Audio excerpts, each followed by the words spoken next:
Hi everybody, here's how to turn your continuous loop into its own soft shackle connector if you're out on the trail and you forgot soft shackle, carabiner, or other metal hardware.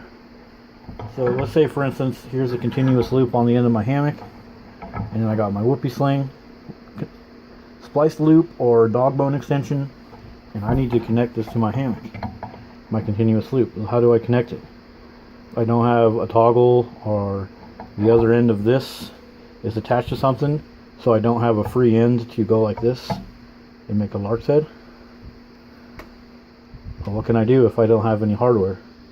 How can I make this all work? Well, you can easily do a cool little trick. So take your continuous loop and twist it like this, and then pull some line up through that loop. This is kind of like the startings of a trucker hitch. So now you have this little double twisted overhand knot on the side of here. And this is, I'm going to go one more time. This is also the same as if you were to put a loop right here like that and then pass this up through the loop. It's the same action that's happening. So from here, I'm going to get this loop pretty short. This little loop right here, I'm going to get it pretty short, and then I'm going to flip it down around the knot. Just flip it down and then snug it up. And so normally this knot, I could pull one of the strands and it would completely come apart. But when I snug it up like this and flip that loop around there, now it's going to control both of the strands in the knot. So now I can take my splice loop of whatever other suspension component, and I can go just like a soft link between these two legs over the knot and pull everything tight. And now I have instant connection that's totally strong enough to hold me up while I'm in my hammock. And this knot, since this loop in here, part of the soft link, is squeezing this knot together and also squeezing upwards on these strands, this knot won't come apart.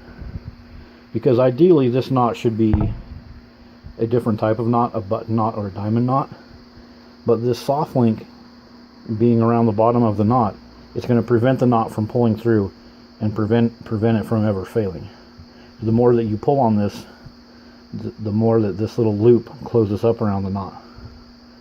And then just like a soft link, you can just push the knot back and through, and then you can take it apart too. That little loop that we flipped over, kind of push it up over the knot like that, and it'll come up. Of course, it won't come up as easy when you've been hanging it, but it will still come up fairly easily because it's not actually knotted in there. It's just bent and then flipped around like that. So as you can see, it's kind of like it's almost trying to do a little lark's head, but the lark's head is just closing up on itself. So anyways, you pull that loop up on there, and then you can pull the free strand, pull that strand, and it all comes apart.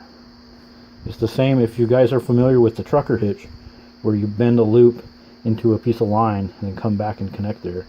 That's what we're doing. We're taking one leg of the continuous loop,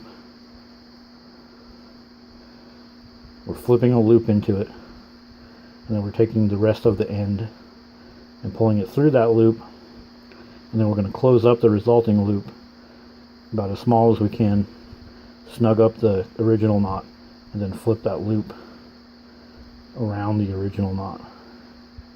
Once you get it flipped around, it will tend to stay there because amsteel doesn't have any kind of springiness to it.